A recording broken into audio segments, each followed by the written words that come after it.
उस सुनसान सड़क पर मोहित की कार फुल स्पीड में चली जा रही थी। उसकी बगल में बैठी उसकी पत्नी श्रेया के कानों में ईयरफोन लगा हुआ था और उसका हिलता हुआ सिर बता रहा था कि वो अपनी पसंद का कोई गाना सुन रही है। पीछे की सीट पर उसकी बेटी साक्षी अपनी गुड़िया को कसकर पकड़कर सोई हुई थी। मोहित कार के शीशे में कभी अपनी बेटी को देखता और कभी बगल में बैठी अपनी बीवी को। मोहित की कार अब हाईवे पर पहुंच गई थी। अजीब सा सन्नाटा था उस हाईवे पर, कुछ वैसा ही सन्नाटा जो शमशान घाट में होता है। मोहित का पैर एक्सीलेटर पर दबा हुआ था और स्पीडोमीटर की सुई 100 का कांटा छू रही थी। अचानक मोहित की कार के आगे एक औरत जिसने अपनी गोद में एक बच्चा उठाए हुए था वो आ गई। मोहित के ब्रेक लगाते लगाते उसकी कार ने उस औरत को टक्कर मार दी। वो औरत अपने बच्चे समेत 20 फुट ऊपर उछल गई और फिर जमीन पर गिरकर तड़पने लगी। वह विभत्स दृश्य देखकर मोहित के पैर कांपने लगे। मोहित ने अचानक से ब्रेक मारी। अचानक से ब्रेक लगाने के कारण पूरी गाड़ी का नियंत्रण खो गया और वो पास के पेड़ से टकरा गई। मोहित की आंखों के आगे वही दृश्य बार बार घूम रहा था। उसके मुंह से बोल नहीं फूट रहे थे। तभी क्या हुआ मोहित? अचानक से गाड़ी क्यों रोक दी? श्रेया, एक्सीडेंट हो गया मुझसे। उस औरत को बच्चे समेत मार दिया मैंने। ये तुम क्या बोल रहे हो? किस औरत को तुमने मार दिया? सामने देखो श्रेया। सामने? क्या है सामने? सामने तो कुछ भी नहीं है। मोहित कार की विंड स्क्रीन से सामने की ओर देखता है। वहां ना तो कोई औरत थी और ना ही उसका बच्चा। दूर दूर तक वो हाईवे सुनसान था। श्रेया, अभी मेरी कार से उसका एक्सीडेंट हुआ है। मोहित बार बार एक ही बात बोले जा रहा था, लेकिन सड़क तो सचमुच सुनसान थी। मोहित, लगता है बहुत देर ड्राइव करने के कारण तुम थक गए हो। तुम थोड़ी देर आराम करो, मैं चलाती हूँ कार। तभी पीछे की सीट से साक्षी ने कहा, पापा, हम पहुँच गए क्या? नहीं बेटा, अभी नहीं पहुँचे हैं हम।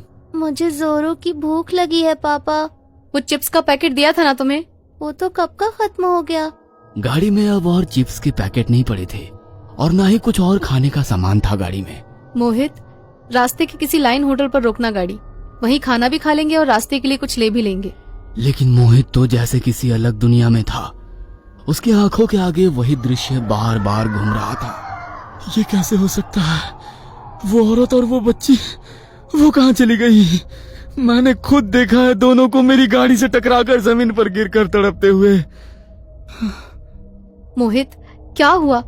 क्यों रोक रखी है कार? चलो ना, मुझे भी भूख लगी है। लॉकडाउन में 2 साल घर में बंद रहते रहते मोहित, उसकी पत्नी और साक्षी बिल्कुल पक गए थे। 2 दिन पहले ही मोहित और श्रेया ने अपनी बेटी साक्षी की जिद पर रोड ट्रिप प्लान किया था।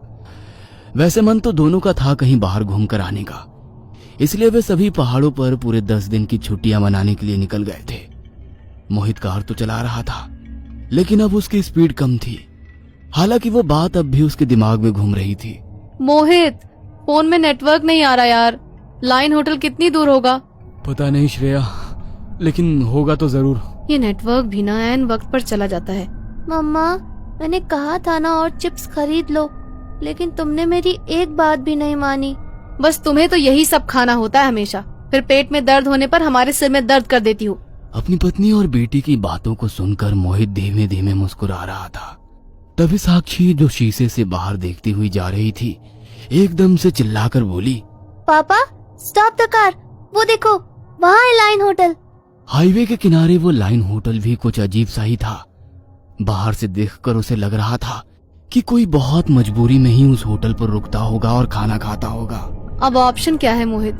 एक तो नेट नहीं आ रहा फोन में, और आगे ना जाने कितने किलोमीटर पर लाइन होटल हो, उसका क्या पता।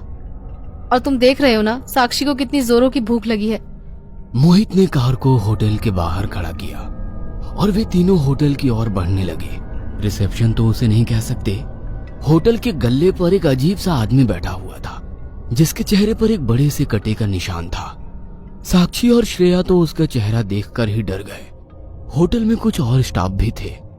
वे सब के सब उन लोगों को विचित्र नजरों से घूर रहे थे। सभी को ये सब बहुत अजीब लग रहा था, लेकिन भूख भी तो लगी थी उन्हें। मोहित, तुम खाना ऑर्डर करो, हम दोनों फ्रेश होकर आते हैं। वॉशरूम किधर है भैया?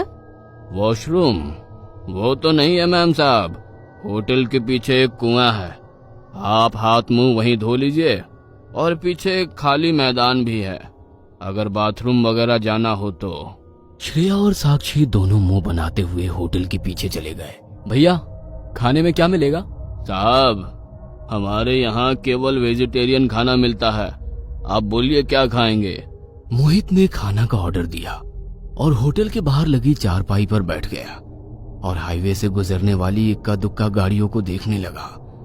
तभी मोहित की नजर एक लाइन होटल की बाईं ओर बैठी एक औरत पर गई जिसने अपनी गोद में एक बच्चा उठा रखा था।